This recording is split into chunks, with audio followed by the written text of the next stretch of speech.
자, 안녕하세요. 이번 시간은 기업사를 알아보는 시간이에요. 자, 이번 시간은 롯데입니다. 자, 이 롯데 한국 거야, 일본 거야?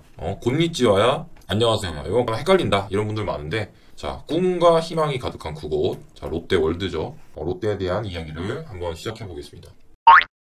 롯데는 처음에 이제 신격구 회장, 잘생겼죠. 굉장히 미남입니다. 지금 봐도 미남이고 키도 굉장히 컸습니다. 굉장히 미남이었고, 이제 가계도를 보면 너무나 유명한 대기업인데, 저 신격구 회장이죠. 동생이 신춘호 농심입니다. 그리고 신춘호 씨의 사위가 누구냐? 서경배 아모레퍼시픽 태평양 화장품이죠. 이분입니다. 예, 여기 푸르밀도 있고, 재벌 남다르죠. 모든 재벌들이 그렇긴 하지만 롯데도 만만치 않습니다.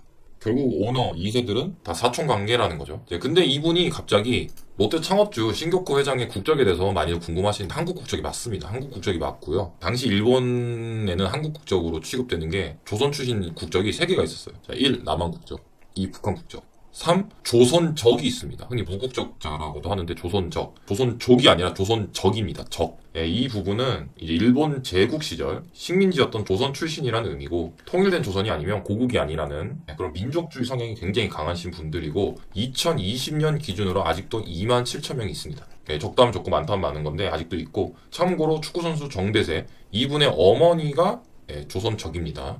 여하튼 이런 국적이 지금도 있는데 과거에도 있었죠. 신격호 회장은 한국 국적이 맞습니다.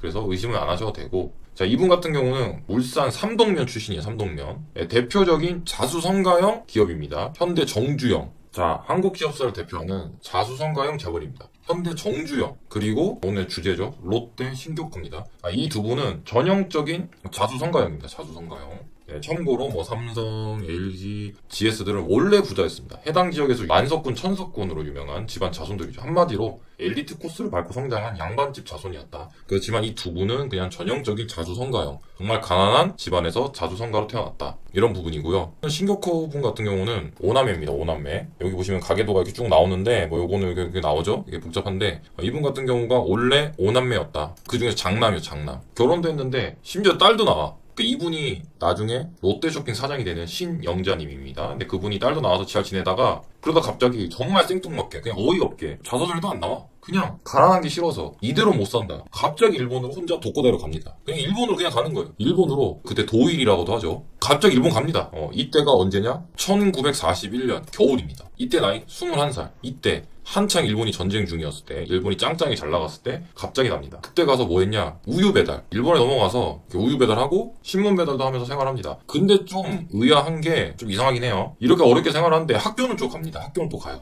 자서전에 나와 있는 내용이다 보니까 약간은 신격화가 된 내용이 있긴 하겠죠. 박혁거세도 아래에서 나오잖아요. 아래에서 나오는 거에 비하면 거의 양반이죠. 인간이 아래에서 나온다고도 하는데 이 정도면 양반이긴 한데, 그래도 어느 정도 신격화가 좀 된 것 같기도 하다. 여하튼 학교를 나옵니다. 근데 여러분들이 착각하실 수도 있는데, 이게 와세다죠, 와세다. 일본 와세다 대학이라고 나와 있는데, 정확히는 와세다 대학은 아니에요. 그러니까 정확히 말하면 우리가 아는 명문 와세다 대학을 나온 게 아니라, 우리나라로 따지면 이제 와세다 무슨 전문대 정도, 그런 대학을 나온 거 정도라고 생각하시면 돼요. 물론 그 당시로는 대단한 학벌입니다. 그때는 초등학교 졸업 못한 사람도 너무 많았기 때문에 대단한 학벌이고, 그러니까 공부를 한다는 것 자체가 성견지명이 있는 거예요. 크게 될 사람이었다. 왜냐면 그때 공부가 어디 있어요. 먹고 살기도 바쁜데. 그런 부분이 있기 때문에 성견지명이 있는 부분이고, 전공은 화학공학을 공부했어요. 이러한 기반으로 껌을 제조한 거죠. 약간 신의 한 수. 그걸로 껌 만들어서 대박이 나죠. 그렇게 여하튼 학교를 다니면서 생활하고 있는데, 갑자기 생뚱맞게 귀인을 만납니다. 일본의 한 자본가인데, 그때 당시 5만엔,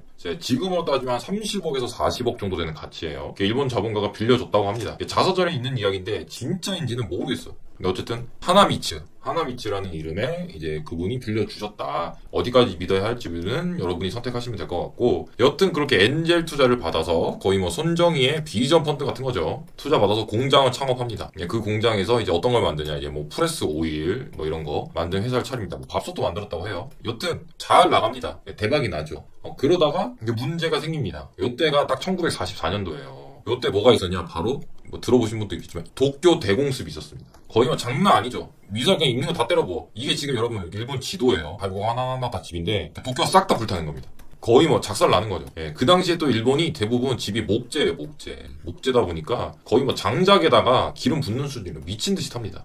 참고로 그걸 대피하려고 만든 모임이 있어요. 이게 집집마다 이제 모여가지고 어떻게 하자 이거 모이는데 그게 지금은 없어졌지만 예전에 있던 반상회가 여기서 유래된 거예요. 일본에서 나름 넘어온 문화입니다. 당연히 신격호 공장도 개 박살 나죠. 나만 할 수가 없죠. 자, 그렇게 일본이 일단 패망을 해요. 사인하고 있는 거죠. 이제 우리는 망했어요. 예, 우리 졌어요. 앞으로 잘할게요. 봐주세요. 패망을 했고, 그렇게 고생하고 패망한 이후에도 일본에 남아서 성공 전까지는 돌아가지 않겠다고 해요. 그럴 것도 어쩔 수 없는 게 당시 한국이 아프리카보다 가난했어. 아프리카보다. 세계 최빈국이었어. 그러니까 가봤자 굶어 죽는 거 말고 미래가 없어, 미래가. 그러니까 안 가죠. 차라리 패망했어도 일본이 나은 거죠. 그만큼 대한민국이 그때 못 먹고 살았다. 막말로 가족 다 두고 왔는데 성공해서 돌아가야 면이라도 서지 아니면은 뭔 개망신이야. 그러니까 돌아갈 수가 없는 거지. 그러니까 이악 물고 다시 시작하는 거죠. 그래서 사업을 다시 시작합니다. 다시 공장을 시작해요. 어떤 공장? 이렇게 비누. 자, 이렇게 해서 묶어 더블로 가 해가지고 딱 5만 원 받고 5만 원 다 갚고 집 한 채 더 갑니다. 투자는 이렇게 해야 돼. 투자는 이게 진짜 제대로 투자한 거지 이분이. 이걸로 잘 먹고 잘 살면 되는데 또 미군이 일본에 들어오는 걸 보고 껌을 생각을 해요. 드디어 이제 화학공학이 전공이니까 껌이 그때도 엄청 많았어요. 근데 그때 껌은 다 거의 고무였어. 고무인데 여기에 천연 재료인 치크를 넣어서 이렇게 맛을 살립니다. 그냥 입이 심심했던 거에서 맛도 느껴지는 걸로. 근데 하필이면 운빨이 거의 우주의 기운을 다 모은 건지 대박이 납니다. 미군이 불량식품 단속을 해요. 그리고 껌을 이제 불량식품이라고 해버려요. 근데 롯데 거는 천연 재료가 들어가서 불량식품이 아니다. 이걸로 완전히 초대박이 나는 거예요. 그냥 알아서 미군이 껌 홍보를 해버리는 거예요. 그래서 그 당시에 일본에 하리스라는 껌이 있어요. 하리스. 요런 껌이 있는데 요거를 가볍게 들여밟고 바로 1등이 되죠. 그리고 나서 미군을 기가 막히게 잘 관찰해서 아까 설명드렸던 요 가나 초콜릿. 요 초콜릿을 만들어요. 그때 나온 게 가나다. 가나 초콜릿을 만들어서 대박이 납니다. 그렇게 성공해서 일본에서 나름 꽤 괜찮은 기업으로 자리를 잡습니다. 지금으로 따지면 오리온 빙그레 같은 제과 업체라고 보시면 돼요. 그리고 미스롯데도 만들어서 나름 마케팅을 잘합니다. 굉장히 선두주자예요. 지금도 대한민국 홍보회사 광고 마케팅에서 빅5 중에 하나가 대은기획, 현 롯데에드입니다. 굉장히 잘 나가는 회사예요. 나름 광고에서 먹어준다. 그렇게 있다가 한일협정으로 다시 통상을 시작하면서 롯데 신격호 회장을 당시 박정희 대통령이 딱 부릅니다. 신격호를 딱 부르고 저요? 이거 딱 오죠. 한일 협정을 해서 차관을 받아야 돼요. 그러니까 돈을 빌린다는 거죠. 근데 차관치에 가만 보니까 롯데가 최고예요. 왜? 국적은 한국인데 기업은 또 일본에서 해. 그러니까 특혜를 줘도 전혀 거리낌이 없고 문제가 없는 거예요. 델로는 된다고. 이게 당시에 외자 도입법의 완벽한 조건이었던 거예요. 그러니까 델로는 된다고 이제 딱 됩니다. 그래서 어떻게 투자했냐? 일본 롯데에서 투자를 한 게 아니라 한국 롯데 제과를 만듭니다. 자, 회장은 요분 전 경제부총리였던 유창순님을 추대합니다. 정경유창이 생활이던 K한국의 최고의 선택이죠. 이분도 정권에서 굉장한 실력자였기 때문에 당시 정권에서 가장 이쁨 받는 모든 조건을 다 갖춥니다. 회사는 일본 자본이야, 회장 국적은 한국이야, 정권하고도 밀착돼 있어. 그러니까 모든 조건을 다 갖추죠. 최고의 삼합, 거의 오삼불고기의 느낌이다. 모든 걸 갖춘 기업이었던 거죠.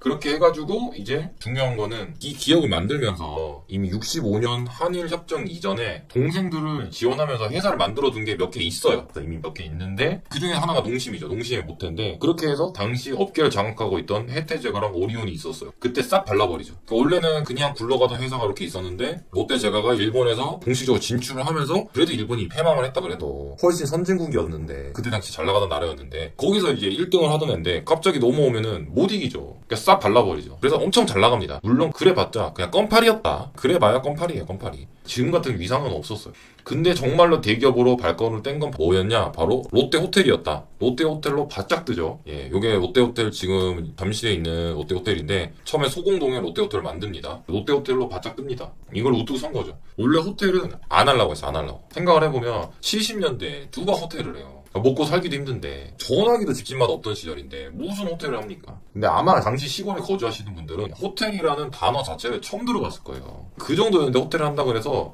이건 좀 너무한데 싶은 거죠. 근데 정부 입장에서는 이제 외국 기빈도 오고 그러는데 호텔이 있긴 해야 했었죠. 그래서 삼성을 쪼아서 만든 게 여기 보이시죠? 여기 신라호텔. 그리고 여기가 롯데 소공동 롯데호텔입니다. 처음에는 다 거절을 해요. 아무리 그래도 그렇지 어떻게 호텔을 하라는 거냐, 너무한 거 아니냐, 거의 뭐 노발대발하죠. 근데 가만히 있을 정권이 아니죠. 이제 식약처에서 조사를 합니다. 그래서 자, 너네 쇳가루 나와서 그냥 바로 3개월 이제 제조 정지를 때려요. 제조 정지를 딱 해버리는 거지. 이게 70년도에 클라스다. 예, 그러고 있는데 갑자기 박정희가 다시 부릅니다. 야 잠깐 와봐. 형이 그런 게 아니라 좋은 거 주려고 하는 거야. 해서 그때 딱 갔더니 아니, 좋은 거 주겠어요. 좋은 거 안 주지. 좋은 게 어딨어. 딱 요거예요. 요거. 바로 반도 호텔. 반도 호텔 단독 입찰로 줄 테니 하라고 합니다. 요게 이제 정부에서 이제 하다가 대차게 말아먹은 거예요. 그냥 안 되니까. 대신에 그래도 신격호 회장이 역시 사업머리는 있어요. 할 거면 아주 빡세게 합니다. 파이팅 있게 지어요. 역시 사업가답게. 그리고 딜도 합니다. 내가 겁나 간지나게 호텔 지을게. 호텔 제대로 해볼게. 대신에 유통도 하게 해줘.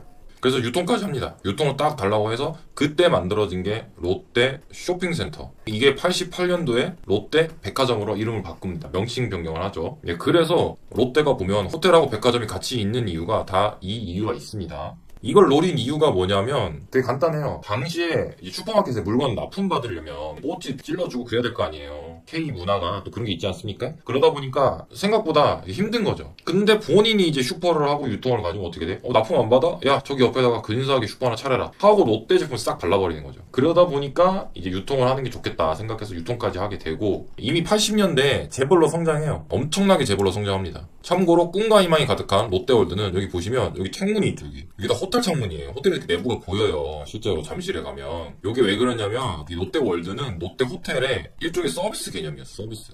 그래서 실내에 만들어 놓은 건데 도심 한복판에 있고 입지가 좋다 보니까 그러다 보니까 이게 너무 커진 거죠. 그래서 이제 지금 어드벤처 뭐 해가지고 밖에 만들었잖아요. 그렇게 한 게 이제 롯데월드가 된 거고 그래서 지금도 이렇게 남아있는 거예요. 여기 바이킹 타실 때 가면은 여기 보여요. 거기서 이렇게 잘하고 운 좋으면은 거기 객실에서 손 흔들면은 네, 여러분도 하이파이브 하실 수 있어요. 네, 그런 부분이고 네, 그렇게 해서 롯데가 80년도에 이미 대기업이 되었다. 이때 재벌로 성장해서 그 돈으로 롯데 잠실로 투자합니다. 토지를 대량으로 매입해서 잠실 쇼핑센터 프로젝트를 합니다. 80년대 완벽한 재벌로 됩니다. 근데 여기서 드는 의문이 있죠. 근데 왜 본인은 울산인데 부산의 야구팀을 창설했냐? 예, 역시 롯데하면 또 야구다 보니까 원래는 서울로 하고 싶었어요. 원래 서울. 근데 프로야구가 생기기 전에 75년도에 실업팀을 만듭니다. 그때 실업팀은 연고지가 없어요. 그래서 서울을 선점하려고 서울에서 막 창단식 하고 막 난리 쳤지. 그리고 여기 보시듯이 1982년 이제 프로 출범을 합니다. 프로 출범. 롯데가 서울 연고를 원했고, 근데 부산에서 창단 예정이었던 럭키금성, 지금의 이제 LG죠. 여기서 창단을 안 해요. 철회를 해버려요.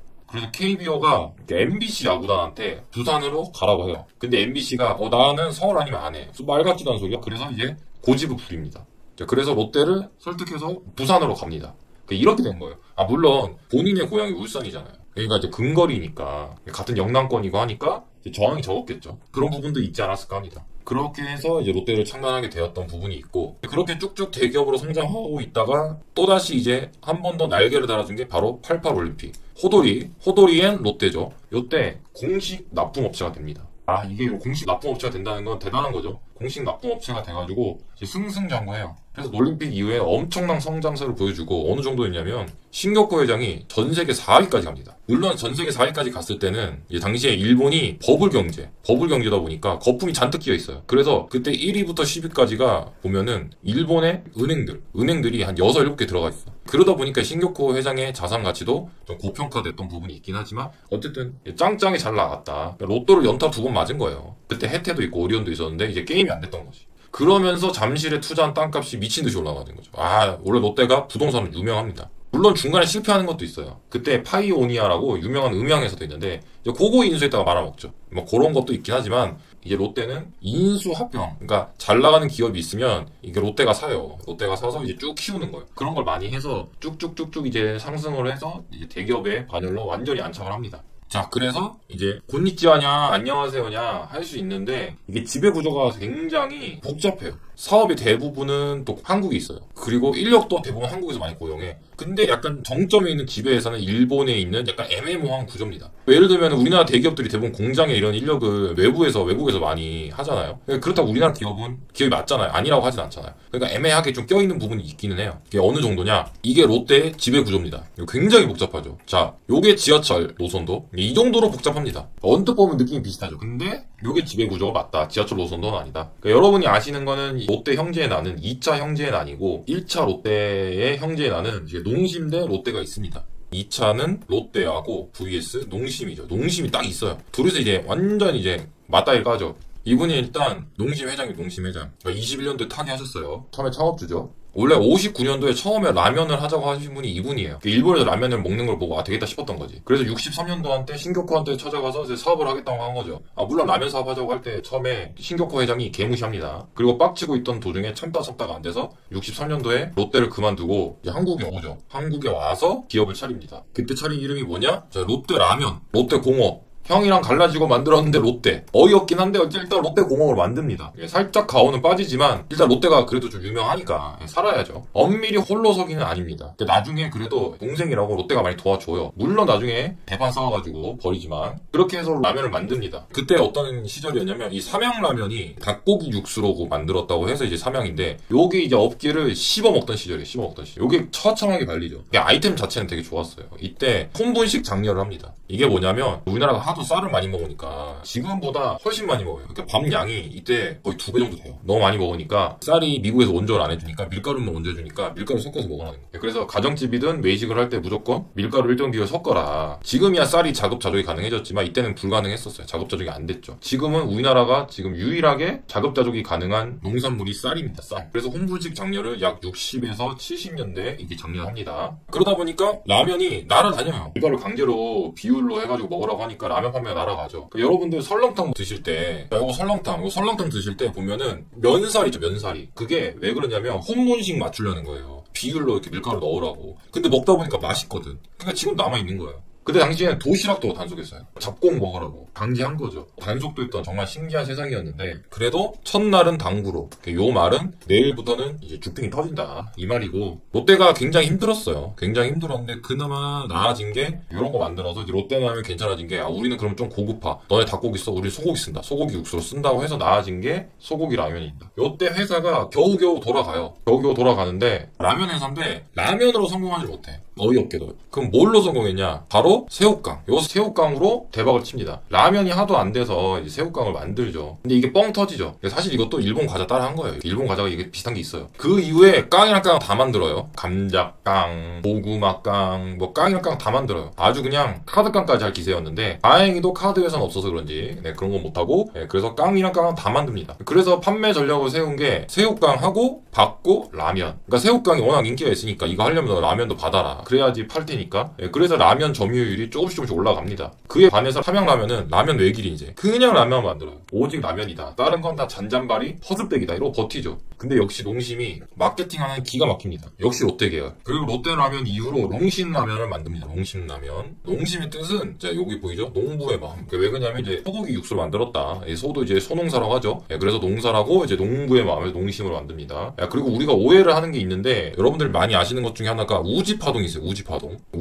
근데 이제 우지파동 때문에 농심이 1등이 됐다. 롯데가 우지파동을 일으켰다 이러는데 이건 좀 잘못된 게 80년도 초반에 이미 농심이 1등이었어요. 1등. 부동의 1등. 물론 1등으로 만든 것 자체가 이제 신라면이 86년도에 출시가 되면서 부동의 1등이 됩니다. 이후에 나오는 모든 제품들은 다 대박이 납니다. 우리가 많이 아는 안성탕면. 안성탕면도 대박이 나죠. 초대박이 납니다. 그 이후에 짜파게티가 또 나와요. 또 대박 납니다. 그래서 이미 80년도 중반에는 삼양을 싹 발랐어요. 우지파동으로 이긴 게 아니라 싹 발랐기 때문에 이미 뭐 굳이 이걸 안 일으켜도 따라잡기 힘든 수준이었어요. 거기에다가 86 아시안게임 88 올림픽에서 납품업체로 선정됐기 때문에 뭐 이거는 더 이상 뭐 상대를 할 필요가 없고 적토마의 날개를 달고 비상을 하는 격이죠. 물론 여기서 삼양이 짱짱하게 버티다가 호흡기 뗀 게 바로 아까 말씀드렸던 우지파동. 호흡기 뗀 게 우지파동이다. 물론 삼양도 억울하긴 해요. 억울하긴 하지. 나도 억울하긴 하겠다. 소기름으로 판 건데 이게 더 좋은 거예요. 더 비싸고 좋은 건데 근데 이거를 세금을 적게 내라고 공업용으로 수입을 한 거예요. 그러니까 명목을 공업으로 바꿔서. 그러다가 이상한 오해를 산 경우인데 물론 농심은 운빨이 거의 안데스 산맥에 닿으려는지 단가 싸게 하려고 식물성 팜유를 사용해요. 그걸로 이제 라면을 튀긴 거지. 그래서 오히려 우리가 착각하잖아. 식물성이 더 좋은 것처럼.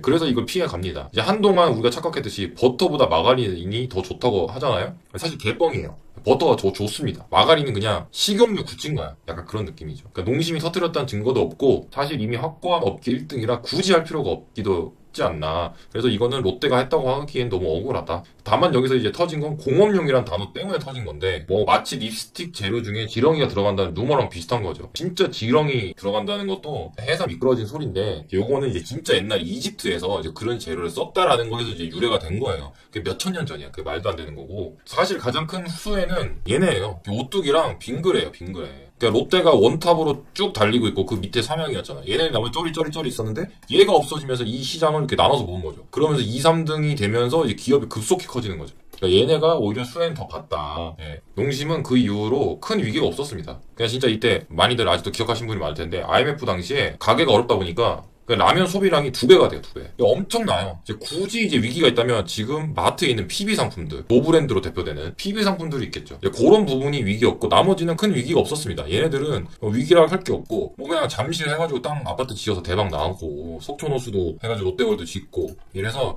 얘네들은 위기가 없었습니다. 그래도 다행인 거는 농심이랑 이제 아무래도 롯데가 좀 티격태격 싸웠는데, 2세들은 개모임 할 정도로 되게 잘 지낸다고 합니다. 다 화해했고, 지금은 되게 잘 나가고 있는 기업이고, 그렇기 때문에 이게 뭐 한국 기업이냐 일본 기업이냐는 뭐 여러분들이 판단하시는 게 좋을 것 같습니다. 어쨌든 고용을 한국에서 많이 하잖아요. 그래도 돈을 뭐 일본으로 다 갖고 가는 거는 그러면 문제인데, 뭐 그런 것도 아니라면 뭐 이제 그렇게 일본 기업이라고 싸잡아야 될 이유는 있을까? 물론 조금 애매한 부분이 있긴 한데, 요거는 이제 이런 정보를 알려드림으로써 여러분들이 스스로 좀 판단을 해보셨으면 좋겠다. 그런 부분이고, 그래서 이제 롯데에 대해서 잠깐 알아봤습니다. 그리고 추가로 농심에 대해서도 좀 알아봤던 거고, 이렇게 해서 이제 오늘의 롯데 플러스 농심의 기업사 끝! 시청해주셔서 감사합니다.